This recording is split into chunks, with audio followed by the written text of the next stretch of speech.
तो hi guys, आज के इस वीडियो में हम लोग बात करने वाले हैं। अभी हाल ही में ऑपरेशन सिंदूर खत्म हुआ और इंडियन अथॉरिटीज़ और इंडियन एजेंसीज जैसे रो, सीबीआई और आईबी और पुलिस वगैरह ने हाल ही में लोगों को अरेस्ट करना शुरू कर दिया। अब ये जो लोग अरेस्ट हो रहे हैं वो कोई आम लोग नहीं है, बल्कि ये वो लोग हैं जो अपने ही देश के साथ गद्दारी कर रहे हैं। अगर इसका साफ साफ मीनिंग देखा जाए तो मतलब ये वो लोग हैं जो इसी देश में रह रहे हैं, खा रहे हैं, पी रहे हैं, कमा रहे हैं, लेकिन काम कर रहे हैं पाकिस्तान के लिए। रॉ एजेंसीज ने तकरीबन 10 से 12 लोगों को अरेस्ट कर लिया है और इन पर यह एलिगेशन लगाया है कि ऑपरेशन सिंदूर से पहले और ऑपरेशन सिंदूर के दौरान ये इंडियन अथॉरिटीज़ की इम्पोर्टेंट और सेंसिटिव इंफॉर्मेशंस को पाकिस्तान के लिए भेजते थे और ये लोग एज ए स्पाई काम कर रहे थे इंडिया में पाकिस्तान के लिए। अब ये जो लोग अरेस्ट हुए हैं उनमें से कुछ लोग ऐसे हैं जो स्टूडेंट्स हैं और कुछ एम्प्लॉयज़ हैं जो जॉब वगैरह करते हैं। लेकिन शॉकिंग न्यूज़ ये है कि इनमें से एक है सोशल मीडिया इन्फ्लुएंसर है जो यूट्यूब पे और इंस्टाग्राम पे वीडियो बनाती है। उनका नाम है ज्योति मल्होत्रा। ये हरियाणा के हिसार के रहने वाली लड़की हैं और ये इनका यूट्यूब चैनल का नाम है ट्रैवल विद जो करके, जिसमें तकरीबन 3 से 4 लाख सब्सक्राइबर हैं और ये उधर ट्रैवल व्लॉग्स और वीडियोस बनाती है अलग अलग कंट्रीज़ में जाकर और अलग अलग देश के कोने में जाकर मतलब वीडियोस बनाती है और अपने सोशल मीडिया प्लेटफॉर्म पर अपलोड करती है। और ऐसा क्या हुआ कि इंडियन रॉ एजेंसीज ने इनको अरेस्ट कर लिया। तो ये कहानी शुरू हुई थी पहलगाम अटैक के 10 से 15 दिन पहले, जब ज्योति मल्होत्रा पाकिस्तान जाती है घूमने के लिए। इससे पहले भी वो 2 या 3 बार पाकिस्तान जा चुकी है। लेकिन शॉकिंग चीज़ ये है कि हर बार इतनी जल्दी तुरंत इन्हें पाकिस्तान का वीज़ा मिल जाता है। और ये थोड़ी-सी गौर देने वाली बात है कि जब इनसे पूछा गया इस चीज़ के बारे में, तब इनका कहना था कि ये जस्ट एक नॉर्मल सी बात है, कोई बड़ी बात नहीं है। उसके बाद रॉ एजेंसीज़ ने जब इनका मोबाइल और लैपटॉप वगैरह चेक किया, तब उन्हें एक इन्फॉर्मेशन मिली, जिसमें एक फ़ोटो थी ज्योति मल्होत्रा की आईएसआई ऑपरेटर एहसान उर रहीम के साथ। और उन फ़ोटोज़ में ये खूब हँस-हँस कर बातें कर रहे थे और फ़ोटोज़ वगैरह क्लिक करवाए। ये वही एहसान उर रहीम है जो ज्योति को पाकिस्तानी एम्बेसी में लेकर गया और वहाँ के एम्प्लॉय और एजेंट से कॉन्टैक्ट करवाया, मिलवाया।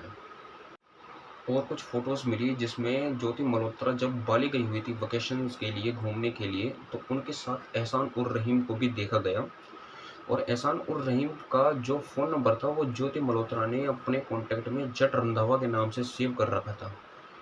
अब इन दोनों के बीच में जो भी है, लव अफेयर है या फिर कोई दोस्ती वगैरह या फिर पैसों के लिए है, कुछ तो रीज़न है इन दोनों के कॉन्टैक्ट में आने का।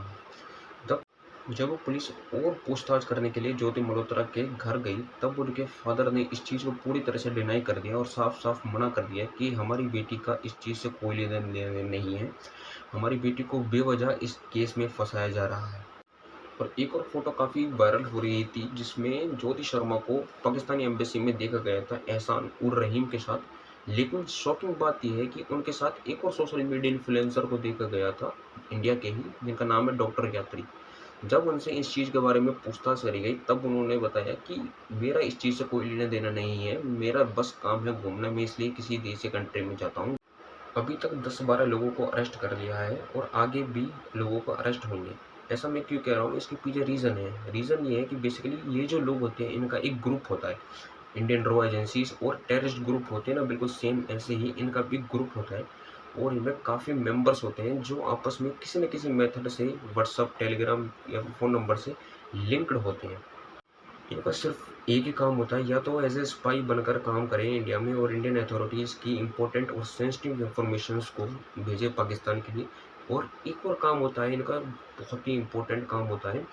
ये लोग क्या करते हैं कि जो आम लोग होते हैं उनके मन में एक नैरेटिव क्रिएट कर देते हैं, उनको ब्रेन वॉश करके या फिर पुरानी ट्रैप में फंसा कर पैसों के जरिए से कैसा ना कैसे करके उन लोगों के मन में ये चीज़ भर देते हैं कि ये जो चीज़ें बता रहे हैं वो बिल्कुल सही है, बाकी जो लोग बता रहे हैं वो बिल्कुल गलत है। एक बार ज्योति मल्होत्रा और यात्री डॉक्टर की वीडियोस देखना, पाकिस्तान वाली। उन वीडियो में आपको एक चीज़ कॉमन मिलेगी। ये लोग क्या करते हैं कि जो आम लोग होते हैं उनको ब्रेन वॉश करते हैं या फिर एक नैरेटिव क्रिएट करते हैं किसी भी देश के लिए। अब जैसे उन वीडियोज़ में इन्होंने क्या किया कि पाकिस्तान को एक अच्छा दिखाने की कोशिश करी, पाकिस्तान को ये दिखाने की कोशिश करी कि जो पाकिस्तान की हॉस्पिटैलिटी है, जो प्रोवाइड करवाते हैं लोगों के लिए, वो बहुत ही अच्छी है। वहाँ के जो लोग हैं वो बहुत अच्छे हैं और ईमानदार हैं। वहाँ की जो मेहमान नवाज़ी की जाती है वो बहुत अच्छी तरीके से की जाती है। ख़ासकर इंडियंस और हिंदूज़ के लिए ये काफ़ी अच्छा है। अगर साफ-साफ भाषा में कहूँ तो ये लोग पाकिस्तान की इमेज को अच्छा दिखाने की कोशिश कर रहे हैं। जो अभी पहलगाम अटैक हुआ था उसमें भी इन लोगों ने ये एजेंडा चलाया था कि ये जो गलती है वो इंडियन मिलिट्री की है कि वो अटैक के दौरान टाइम पर वहाँ पर नहीं थी, और इन्होंने गलती जो ठहराई वो इंडियन मिलिट्री के साथ-साथ इंडियन गवर्नमेंट की भी ठहराई। और ऐसा भी नहीं है कि ये सिर्फ 1 या 2 ग्रुप हैं या फिर ये 10 से 12 लोग हैं जो ये काम कर रहे हैं। आपको इंडिया में लगभग ऐसे लाखों और ऐसे न जाने कितने ग्रुप्स देखने को मिल जाएँगे जो कहीं न कहीं, कैसे न कैसे करके अपने ही देश को इंटरनली डैमेज कर रहे हैं। और ये बात आपको भी पता है कि ऐसे लोग आपको लाखों देखने को मिल जाएँगे जो इस देश के लिए खतरा है अंदर से, और इस देश को कहीं न कहीं डैमेज करते हैं। और आपने अभी देखा होगा जब ऑपरेशन सिंदूर हुआ जिसमें कितना जाने कितने टेररिस्टों को मारा गया, तब वहाँ पाकिस्तान से ज़्यादा यहाँ के लोगों को मिर्ची लग रही थी, दर्द हो रहा था कि जैसे उनके ही बहन भाइयों को मारा जा रहा हो। और ऐसे ही एक और यूट्यूबर है ध्रुव राठी करके, जिन्होंने अभी हाल ही में सिख कम्युनिटी के ऊपर वीडियो बनाई थी, उनके बारे में बताने थोड़ी सी इन्फॉर्मेशन दी थी, जिससे जो सिख कम्युनिटी के मेंबर्स हैं, जो हमारे भाई है, वो थोड़े से नाराज़ हो गए थे और उन्होंने ध्रुव राठी को थ्रेट वगैरह देना चालू कर दिया। थ्रेट वगैरह देना चालू कर दिया, जिससे डर के उन्होंने ये वीडियो डिलीट कर दी और सॉरी भी बोला। अब ये जो मेथड है वीडियो डिलीट का और सॉरी बोलना, ये सिर्फ मुस्लिम्स, सिख्स और क्रिश्चियनों पर अप्लाई होता है, हिंदुओं पर अप्लाई नहीं होता। क्योंकि इनको पता है कि हिंदुओं का ब्रेन वॉश करना बहुत ही आसान है। उनके खिलाफ, उनके धर्म के खिलाफ आप कैसी भी वीडियोज़ वगैरह बना दो, वो लोग मानने को तुरंत तैयार हो जाएँगे। और उसने ना जाने कितनी वीडियोज़ हिंदूज़ के ऊपर, हिंदू रिलीजन के ऊपर, इंडियन गवर्नमेंट बीजेपी के ऊपर बनाई है, जिसमें साफ-साफ उन्होंने हिंदू रिलीजन्स को गलत साबित किया है या फिर गलत ठहराया है। तो ऐसे लोग आपको देश में बहुत मिलेंगे, लेकिन आपको अपना ध्यान रखना चाहिए कि आप इन लोगों की बातों में ना आकर अपना खुद का दिमाग यूज़ करें और इन चीज़ों के बारे में थोड़ी-सी सही डिटेल में जानने की कोशिश करें कि क्या चीज़ आपके लिए सही है और क्या आपके लिए गलत। अगर आपको वीडियो अच्छी लगी हो तो लाइक करें, चैनल को सब्सक्राइब करें और कमेंट करें और शेयर ज़रूर करें।